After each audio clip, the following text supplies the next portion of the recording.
संविधान दिनाचे औचित्य साधून केनवडमध्ये उत्साहपूर्ण कार्यक्रम. रिसोड तालुक्यातील केनवड येथील गोदावरी प्री प्रायमरी स्कूलमध्ये संविधान दिन मोठ्या उत्साहात साजरा झाला. भारताच्या लोकशाहीला बळकटी देणारे संविधान आणि त्यातील मूल्यांची ओळख प्रत्येक विद्यार्थ्यांपर्यंत व्हावी हे या दिनाचं प्रमुख उद्दिष्ट असल्याचं शाळेच्या शिक्षकांनी सांगितले. कार्यक्रमाची सुरुवात संविधान प्रास्ताविकेचे सामूहिक वाचन करून झाली. विद्यार्थ्यांनी संविधानातील मूलभूत अधिकार, कर्तव्य आणि मूल्यांवर आधारित भाषणे, गीते आणि घोषवाक्य सादर केले.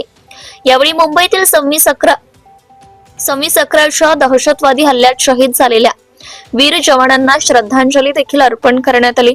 तर देशासाठी बलिदान देणाऱ्या सर्व वीरांना उपस्थितांनी मौन पाळून अभिवादन केले. कार्यक्रमादरम्यान आपला ग्रामीणकडून फिरोज शाह यांनी शाळेच्या मुख्याध्यापकांशी संवाद साधत संविधान दिनाचे महत्त्व, विद्यार्थ्यांमध्ये जागरूकता वाढवण्यासाठी घेतलेल्या उपक्रमांची माहिती जाणून घेतली. शेवटी मुख्याध्यापिकांनी विद्यार्थ्यांना घटनात्मक मूल्य आचरणात आणण्याचं आवाहन केले. अशा अधिक स्थानिक बातम्यांसाठी पाहत रहा आपला ग्रामीण. आज 26 नोव्हेंबर संपूर्ण भारतभरात मोठ्या उत्साहाचा हा दिवस संविधान दिवस म्हणून साजरा केला जातो आहे. त्याच नुसार केनवड येथील गोदावरी प्री प्रायमरी स्कूलमध्ये देखील मोठ्या उत्साहात हा दिवस संपन्न होतो आहे, साजरा होतो आहे. याविषयी बोलण्यासाठी येथील शाळेचे ज्या मुख्याध्यापिका आहेत, प्राध्यापिका शिल्पा गोळे मॅडम यांच्याशी आपण बोलणार आहोत. मॅडम, मला सांगा, तुम्ही या संविधान दिनाचं महत्त्व काय आहे? आजचा दिवस 26 नोव्हेंबर म्हणजेच भारतीयांचा संविधान दिन. आजचा दिवस हा भारतीय नागरिकांसाठी अत्यंत अभिमानाचा आणि उत्साहाचा दिवस आहे. खरं तर कोणताही देश हा संविधानाशिवाय चालू शकत नाही.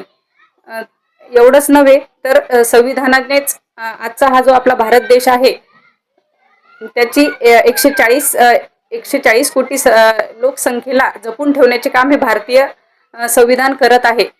तसेच भारतीय नागरिकांना न्याय, समता आणि स्वातंत्र्याचा अधिकार सुद्धा या संविधानाने दिलेला आहे. त्या अनुषंगाने आम्ही गोदावरी प्री प्रायमरी स्कूलमध्ये विद्यार्थ्यांना संविधानाचे महत्त्व पटवून देण्यासाठी आज संविधानाचे पठण करून घेण्यात आलेले आहे. आणि याचबरोबर आज 26/11 जो मुंबई बॉम्बस्फोट हल्ला झालेला होता त्या शहीद जवानांना सुद्धा श्रद्धांजली अर्पित केलेली आहे. धन्यवाद.